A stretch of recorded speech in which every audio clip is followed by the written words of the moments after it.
주식 투자 심플하게 충분하게 스텝스. 제가 제일 좋게 보고 있는 종목은 당장이라도 핸드폰을 꺼내가지고 스텝스 구독자 여러분 안녕하세요. 돈 되는 정보만을 꽉꽉 눌러서 알려주는 돈알리의 최상욱입니다. 요즘에 그 문재인 대통령이 해외 순방하면서 나오는 그런 얘기 중에 하나가 저희한테 좀 친숙하지 않다고나 할까요? 저한테는 개인적으로 그렇게 엄청 친숙하지는 않았는데 무기나 막 그런 미사일이나 자주포 또 뭐 천군 같은 막 이런 여러 가지 그런 수출 프로그램들에 대한 얘기들이 굉장히 많이 나오고 있어가지고 오늘은 한번 이 방산 산업하고 이쪽 섹터에 어떤 기업이 투자에 유망한지를 좀 짚어보려고 합니다. 그래서 하나투자증권의 방산 섹터를 담당하시는 이봉진 팀장님을 모시고 진행을 한번 해보겠습니다. 안녕하세요. 네, 안녕하십니까. 하나투자증권의 이봉진입니다. 반갑습니다. 네, 반갑습니다.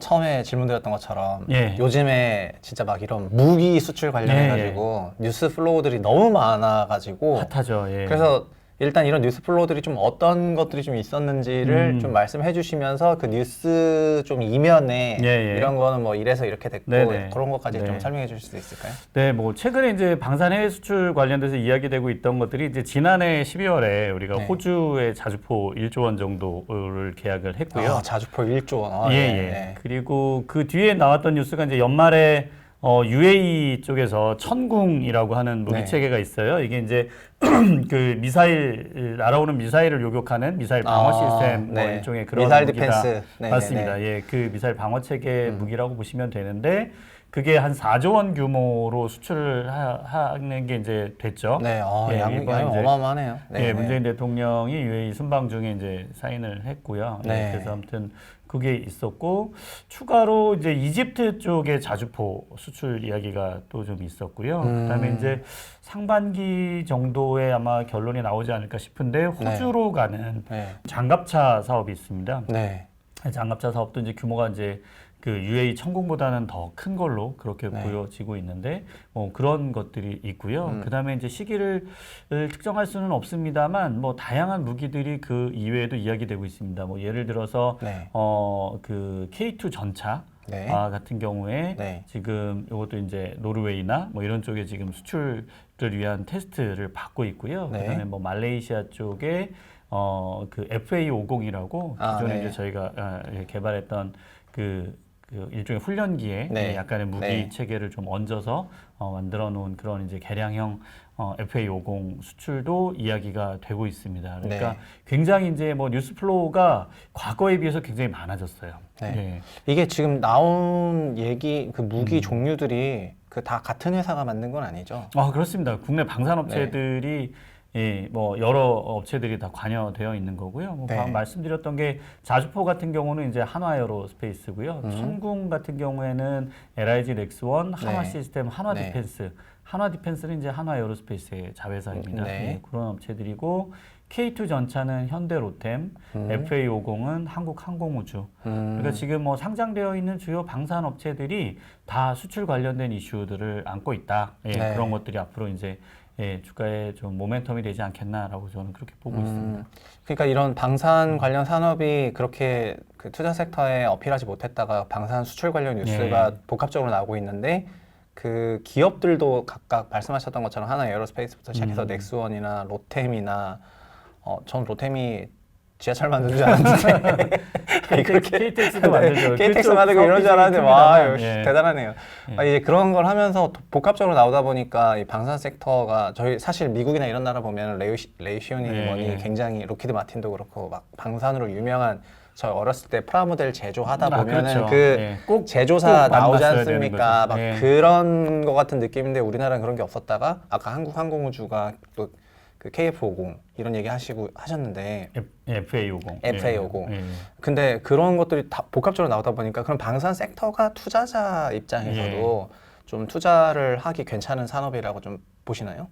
그렇게 되고 있나요? 그렇게 되고 있죠. 그렇게 되고 있어요. 이게 이제 왜 이런 뉴스 플로우들이 많이 나왔는가에 대해서 좀 먼저 또 말씀을 드려야 되는데 아까 뭐 질문도 주셨지만 이게 이제 그냥 제 개인적인 생각입니다. 그래서 뭐 이렇게 보자면 사실은 기존에 이제 우리나라 방산업이라고 하는 게 예전에는 정부가 이렇게 방산업체를 지정을 했죠. 그래서 이제 그 네. 업체들에서 어쨌든 특정 무기 체계를 독점적으로 생산할 수 있게끔 정부가 이제 그렇게 했었는데 그러다 보니까 이제 경쟁이 좀 없게 된 거죠. 독점의 어떤 폐해들이 예, 나타났어요. 예. 그래서 2009년도에 정부가 전문화 계열화 제도가라는 걸 이제 그 전에 두고 있었던 걸 폐지해 버립니다. 그래서 방산 업체들이 다 이제 경쟁을 해서 뭔가 이제 좀 뭐 이런 어떤 하여간 경쟁을 유도를 했는데 네. 상대적으로 그렇게 경쟁을 유도하다 보니까 방산 요 분야의 마진이 그렇게 썩 또 좋지 않았고 네. 그다음에 이제 특정 제품을 일정 기간 동안 정부가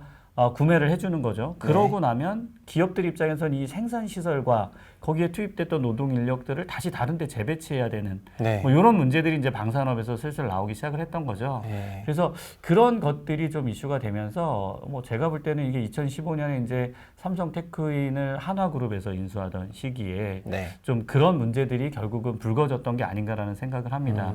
그러니까 저마진, 그다음에 어떤 이 생산의 연속성 같은 것들이 보장되지 못한다라고 네. 하는 방산업의 한계를 정부도 이제 인식을 그 시점에 하게 됐던 것 같아요. 그래서 이제 2018년도에 방위산업 육성 기본 계획이라고 하는 게 이제 뭐 그 전부터도 쭉 만들어져 왔었습니다만 네. 2018년도에 발표된 방위산업 육성 기본 계획에 담겨 있는 내용들 중에 가장 핵심적인 내용이 제가 볼 땐 두 가지인데 네. 하나는 앞서 말씀드린 저마진의 구조를 극복하기 위해서 표준 원가 제도를 도입하겠다. 그러니까 네. 기존의 이제 방위산업 원가 산정 기준을 좀 고치는 네, 이런 네, 작업들이 지금 진행되고 있고요. 네. 또 하나가 이 생산의 연속성 문제를 해결하지 못했던 뭐 그런 부분들을 해결하기 위해서 정부가 제시했던 방향이 수출을 활성화하겠다라고 하는 거였어요. 네.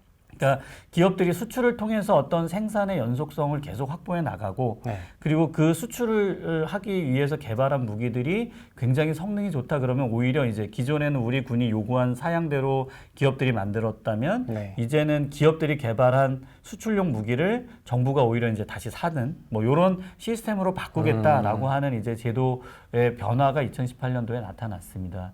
그래서 그런 어떤 제도적인 변화의 어떤 흐름 이게 사실 뭐 제도 바꾼다고 해서 다음에 바로 좋아지거나 하진 않잖아요. 네. 그게 굉장히 오래 걸렸네요. 그렇죠. 예. 그러다 보니까 이제 이게 점진적으로 하나씩 윗그림을 그려 나가서 지난해 말부터 이제 본격적인 어떤 이런 해외 수주 뉴스들이 이 프로젝트들이 많아지게 된 게 아닌가라는 생각을 합니다.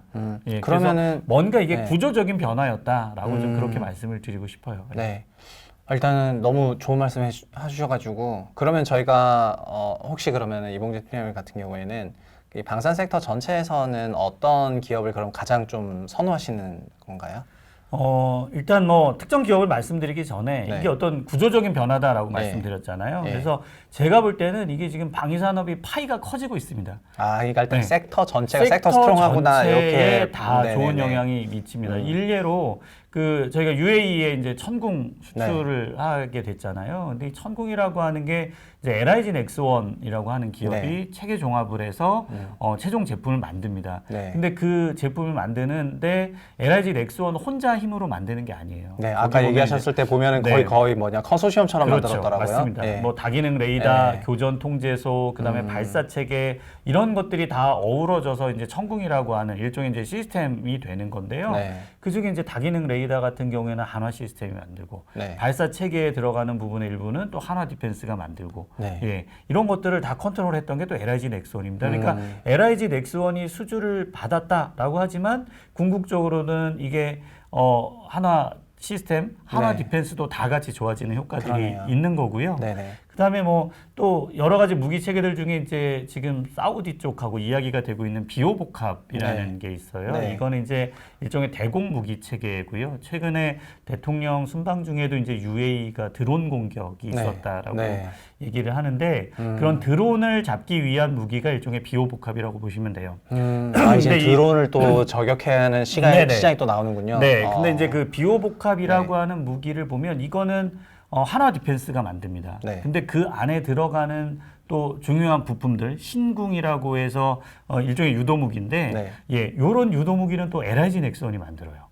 그러니까 수주는 한화 디펜스가 받지만 그 수혜는 LIG 넥스원까지도 같이 공유가 됩니다. 그러니까 수출 프로젝트가 많아졌다는 얘기는 네. 그만큼 방산업체들이 앞으로 먹을 거리가 많아졌다라는 점에서 네. 산업 전체적으로 좋게 볼 요인이 있고요. 네.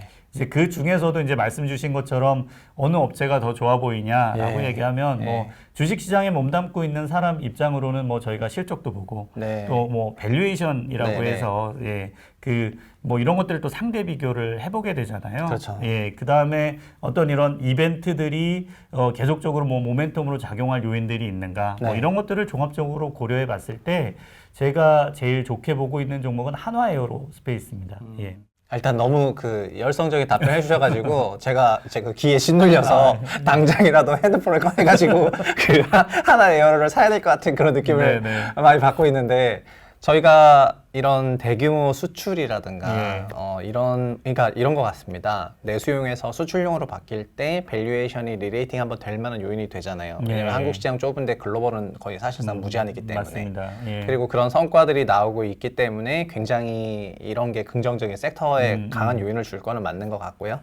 다만 제가 건설이라든가 다른 산업을 볼 때도 느꼈는데 너무 대규모 수출 산업이라든가 너무 대규모 계약건이 좀 거대한 마일스톤이 있는 기업들 같은 경우에는 이게 투자하는 입장에서 또 살짝 그 캥기는 게 하나가 존재하는데 그 계약이 나온다고 했는데 예를 들면 뭐 한 예. 3개월 늦어진다거나 네네. 아니면 또 비딩이 붙었는데 그 유력한 비던데 뭐 경쟁에서 졌다거나 맞아요. 하는 그런 리스크가 또 있을 수가 있어서 네. 그러면은 이 방산이 뭔가 굉장히 중장대해지고 이제 그런 부분이 장점이 있는데 그런 리스크는 저희가 또 어떻게 헤쳐나가야 되죠?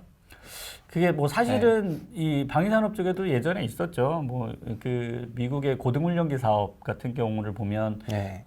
이제 한국항공우주가 그동안 개발했던 훈련기를 토대로 미국의 네. 고등훈련기 사업을 하겠다라고 했고 사실 그 기대감으로 주가가 올라가긴 했었습니다만 그게 보잉 이 가져가게 됐죠. 이제 한국항공우주 로키드 마틴하고 네. 컨소시엄을 네. 이뤘고 보잉은 이제 신규로 개발하겠다라고 얘기를 했었는데 어쨌든 보잉이 가져가면서 뭐 그렇게 뺏기고 났을 때 주가가 좀 빠졌던 사례가 네. 있고요. 네. 가장 최근에는 사실은 이제 이번에 대통령이 이집트를 순방했을 때 K9 자주포에 대한 수주 기대감이 사실은 있었어요. 근데 네. 이제 그게 뭐 뉴스에도 보도가 된 바로는 가격에 좀 가격 차이가 좀 있어서 네. 이게 계약을 바로 못 하고 이제 들어왔고 네. 그 영향으로 또 하나에어로스페이스 주가가 다음날 한 9% 정도 아, 빠진 네. 리스크는 있습니다. 네. 근데 이제 말씀드린 것처럼 이게 우리나라 무기 체계의 어떤 수출이 뭐 말씀하신 것처럼 계약이 좀 딜레이될 가능성 그런 리스크는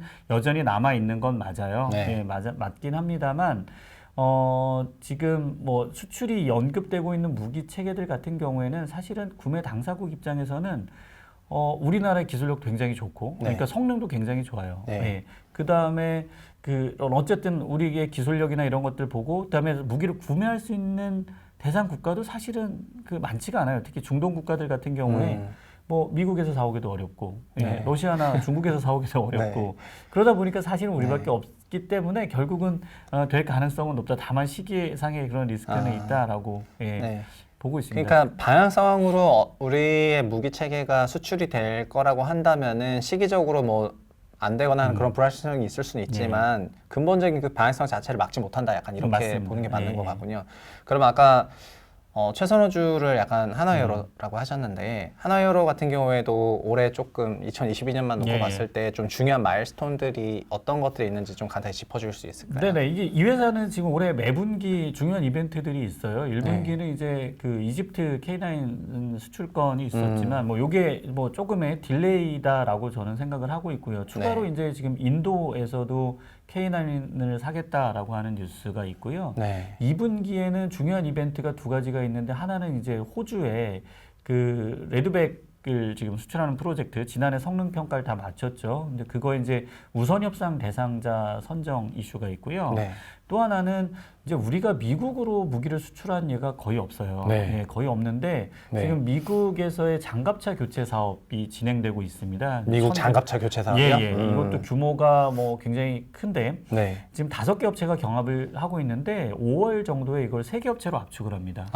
예, 그러니까 뭐 이게 사업자 선정까지는 시간이 아직도 더 남아 있긴 한데 2027년 정도이지만 네. 어쨌든 5개에서 3개로 압축하는 거에 우리가 들어갈 수 있다라고 하면은 또 그것도 제가 볼 땐 중요한 이벤트라고 보고 있고요. 네. 3분기에는 KF-21 한국형 전투기 4.5세대 전투기 아시죠? 네. 예, 그거에 그 초도 비행이 있을 예정입니다. 근데 아. 거기에 이제 한화에어로스페이스가 엔진 파트를 담당을 하고 있기 때문에 네네. 초도 비행에 성공했다라고 하면은 또 이제 그것도 굉장히 좀 주가에 긍정적인 영향을 줄 수 있을 것 같고요. 그러겠네요. 예, 마지막으로 이제 10월 정도에 그 한국형 발사체 누리호 지난해 10월에 발사됐다가 그 거의 성공을 목전에 두고 네. 예, 연소가 3단 엔진의 연소가 그러니까 3단 엔진이 빨리 꺼지면서 예, 좀 실패를 했는데 이제 지금 그 원인을 찾아냈죠. 헬륨 네. 탱크 네. 쪽에 문제였다라고 하는 걸 발견했고 그거에 대한 지금 이제 교체를 통해서 10월에 또 한번 쏩니다. 근데 지난번에 실패했을 때 주가가 한화에어로가 5% 빠졌거든요. 근데 이제 이게 성공한다라고 보면 네, 5% 추가적으로 상승해야 되겠네요. 5% 이상 가는 네. 거죠. 그렇죠. 이제 예, 예. 완전히 그런 기술 확보했으니까요. 네, 그래서 그런 이벤트들이 있고 시기를 특정할 수 없는 또 다양한 국가로의 무기 수출 이벤트, 그다음에 이제 항공기 엔진 같은 경우에 이제 여객 수요가 살아나게 되면 그 부품 수출이 네. 또 늘어날 네. 수 있는 그런 모멘텀들이 있습니다. 그러니까 올 한해 굉장히 다양한 이벤트들이 있기 때문에 저는 한화에어로스페이스가 가장 좋다. 뭐 그렇게 말씀을 드리겠습니다. 그럼 저 마지막으로 하나만 여쭤보고 싶은데 아까 말씀하셨던 긴 그런 올해 내내 있는 마일스톤들 중에서 당장 2분기 때, 그러니까 1분기 있었던 이집트 K9 자주포는 이제 뉴스 플로우들이 나오고 있는 거고요. 2분기에 호주의 랜드 400 프로젝트를 얘기하신 거죠? 예, 예. 랜드 400 프로젝트를 좀만 더 좀 풀어주실래요? 이것도 뭐 호주에서 장갑차를 교체하는 사업입니다. 예, 네. 오래된 장갑차를 교체하는 사업인데 이게 이제 페이즈 3예요. 그래서 그전 1, 2에 있어서는 이제 주로 독일 업체들이 받아갔고요. 이번에 네. 페이즈 3도 독일 업체하고 사실은 경쟁을 하고 있습니다.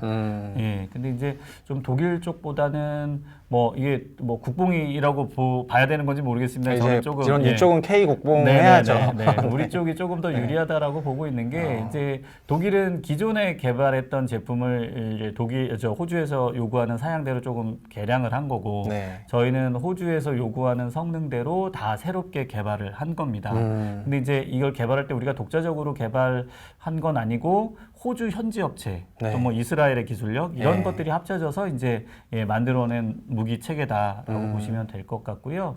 그다음에 이제 호주의 그 자주포 수출 지난해 12월에 됐다고 말씀을 드렸는데 그 네. 자주포 수출을 하면서 이제 호주의 질롱이라고 하는 지역에 공장을 지어요. 네. 이제 질롱이라고 하는 도시가 예전에 포드 자동차가 이제 그 공장을 운영하던 도시인데 2009년 금융위기 이후로 포드 자동차가 어려워지면서 2016년에 그 도시에서 공장을 철수했다라고 합니다. 네. 그러다 보니까 이제 지역 경제가 좀 어려워졌는데 어쨌든 그 지역 경제 활성화 차원에서도 이제 질롱이라고 하는 도시의 호주 총리가 뭐 공장을 유치하겠다 이런 얘기들을 많이 했다고 해요. 네. 근데 이제 자주포만 가지고 그 어떤 공장에서 도시의 어떤 지역 경제 활성화에는 좀 어려움이 있지 않겠나. 네, 네. 예, 그래서 이 랜드 400까지 받아와야만 좀 지역 경제 활성화가 좀 본격적으로 될 수 있지 않겠나라는 네. 생각이 좀 저는 들어서 그래서 우리가 조금 더 독일보다 우위에 있는 거 아닌가, 라고 그렇게 생각하고 있습니다. 그런 것 같. 그리고 그 호주 총리 스케일이 엄청나게 딱 그 포드 자동차인데 이제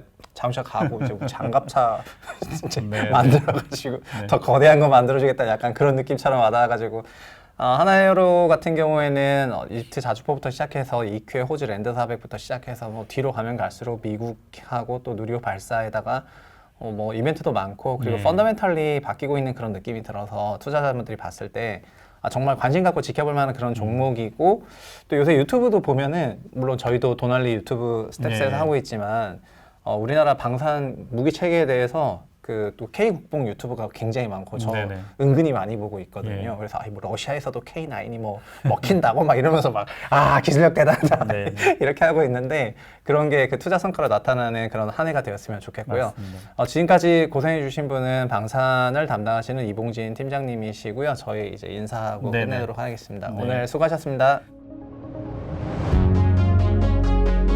이렇게 갑자기 훅 들어오시면 갑자기 훅 필요한 게 돈이니까. 스텝스.